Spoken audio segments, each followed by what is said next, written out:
সিরিয়ার দক্ষিণ পূর্বাঞ্চলে একটা সামরিক ঘাঁটি আছে যার নাম আলতাফ। ওই নামটা কিছুদিন আগেও হয়তো বেশিরভাগ মানুষের কানে পৌঁছায়নি, কেউ চিনত না এই জায়গাটাকে।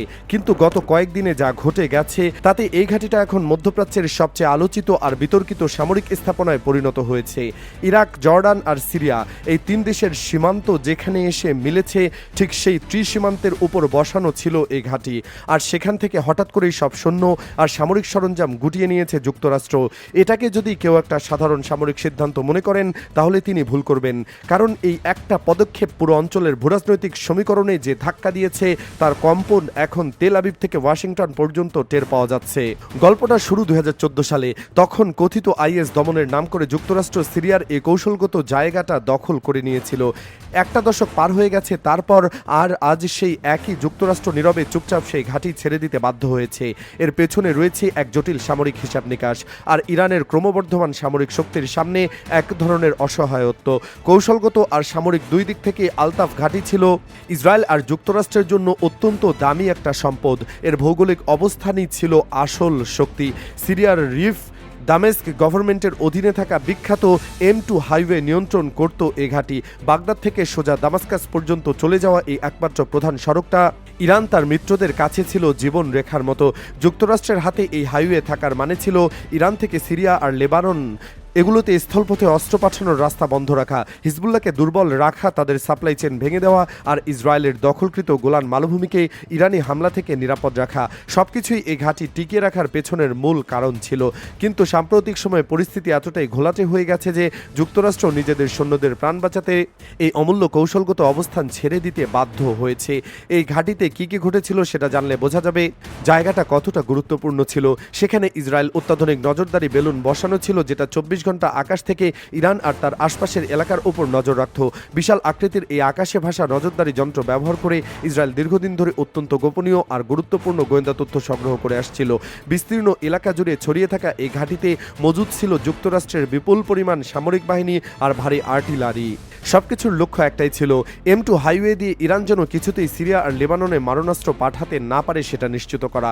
পাশাপাশি ইরান সমর্থিত প্রক্সিরা যেন ইসরায়েলের সীমান্তের কাছে বা গোলান মালভূমির ধারের কাছে পৌঁছাতে না পারে সেটাও খেয়াল রাখতে হতো এখান থেকেই। এমনকি ইসরায়েলের যুদ্ধ বিমানগুলোর জ্বালানি পুনর্ভরণ আর অন্যান্য লজিস্টিক সাপোর্টের জন্য এই ঘাঁটি ছিল অপরিহার্য। ইরানে কোনো সামরিক অভিযান চালানোর কথা ভাবলে এই ঘাঁটির ভূমিকা ছিল ইসরায়েলি বিমান বাহিনীর জন্য অক্সিজেনের মতো। তারপর হঠাৎ করেই সব উল্টে গেল। ইরান সমর্থিত বিভিন্ন প্রক্সি গোষ্ঠী এই ঘাঁটিতে একের পর এক হামলা শুরু করলো। প্রতিটা আক্রমণ আগের চেয়ে আরও তীব্র আর পরিকল্পিত, আরও নিখুঁত।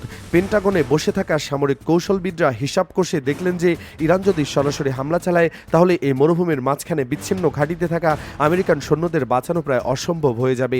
এই ভয়াবহ উপলব্ধিটাই যুক্তরাষ্ট্রকে তড়িৎ সিদ্ধান্ত নিতে বাধ্য করল।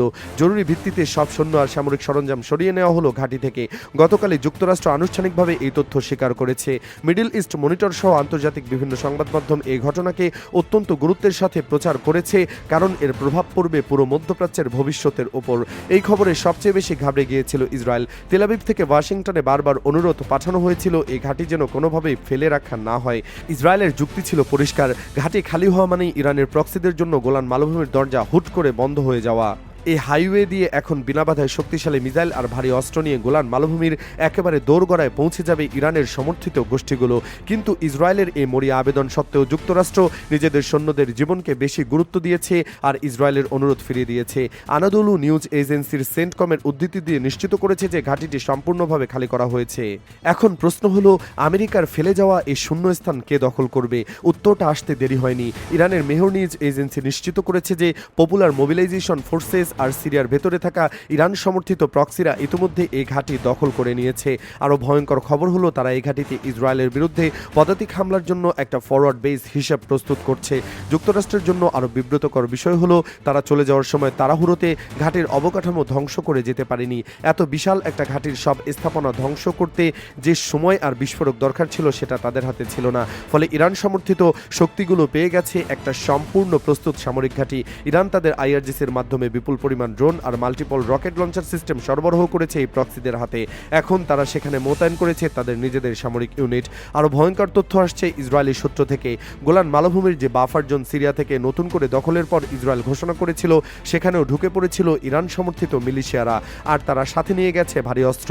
ইসরায়েল এটাকে একটা বিপজ্জনক মুহূর্ত বলে বর্ণনা করেছে, কারণ সিরিয়ার ভেতরে তারা যতই আগ্রাসী অভিযান চালাক, তারা কল্পনা করেনি যে যুক্তরাষ্ট্র এভাবে কৌশলগতভাবে এই গুরুত্বপূর্ণ অঞ্চল থেকে সরে যাবে। গোলান মালভূমি ইসরায়েলের জন্য শুধু একটা ভূখণ্ড না, এটা তাদের রক্ষা কবচ। এই উঁচু মালভূমিতে রয়েছে তাদের অসংখ্য সামরিক ঘাঁটি আর রাডার সিস্টেম। এখান থেকেই তারা নিজেদের জাতীয় নিরাপত্তা নিশ্চিত করে আসছিল। সামরিক বিশেষজ্ঞরা বলছেন, পদাতিক হামলায় ইসরায়েলকে পরাস্ত করতে প্রথম দখল করতে হবে এই গোলান মালভূমি, আর এখানে মনে হচ্ছে সেই প্রক্রিয়াটাই শুরু হয়ে গেছে। আলতফ ঘাঁটি ইরান সমর্থিত প্রক্সিদের হাতে চলে যাওয়ায় পুরো আঞ্চলিক সমীকরণ বদলে গেছে।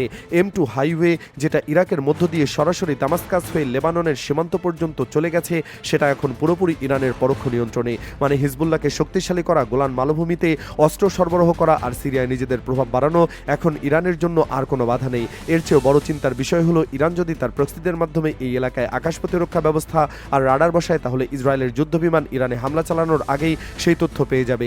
এই ঘাঁটি থেকে ইরানের শর্ট রেঞ্জ মিসাইল, যার পাল্লা 400 থেকে 500 কিলোমিটার, সেগুলো দিয়ে ইসরায়েলের ভূখণ্ডে সরাসরি হামলা করা সম্ভব। এমনকি জর্ডানের কয়েকটা গুরুত্বপূর্ণ সামরিক ঘাঁটিও এখনও আক্রমণের আওতায় চলে এসেছে। প্রক্সিদের নাম ব্যবহার করে IRGC যদি তাদের ড্রোন আর ব্যালিস্টিক মিসাইল এই ঘাঁটি থেকে নিক্ষেপ করে, তাহলে পুরো অঞ্চলের পরিস্থিতি আরও ভয়াবহ হয়ে উঠবে। ইসরায়েলকে কোণঠাসা করার জন্য এটা হবে ইরানের এক বিশাল কৌশলগত সুবিধা। যুক্তরাষ্ট্র, ইরান আর ইসরায়েলের মধ্যে উত্তেজনা এখন চরম পর্যায়ে। যুক্তরাষ্ট্র আর ইসরায়েল যৌথভাবে ইরানকে কোণঠাসা করার জন্য যে পরিকল্পনা করছিল, তা উল্টো তাদের নিজেদেরই ফাঁদে ফেলে দিয়েছে।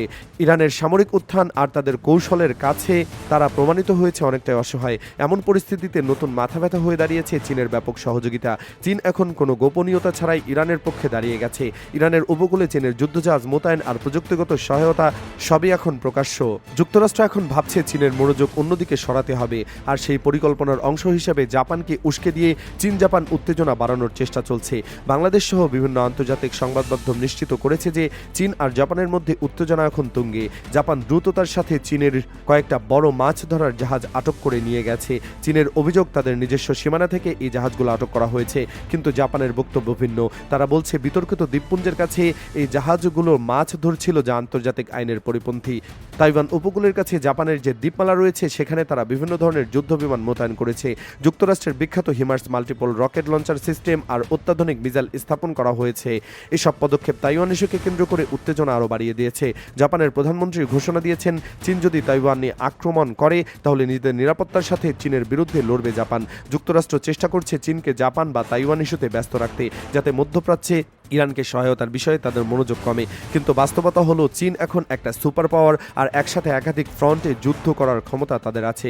জাপান আর তাইওয়ান দুটোই তাদের নিজেদের অঞ্চলের কাছে, যেখানে তাদের সামরিক শক্তি আর লজিস্টিক্স সুবিধা অপ্রতিরোধ্য।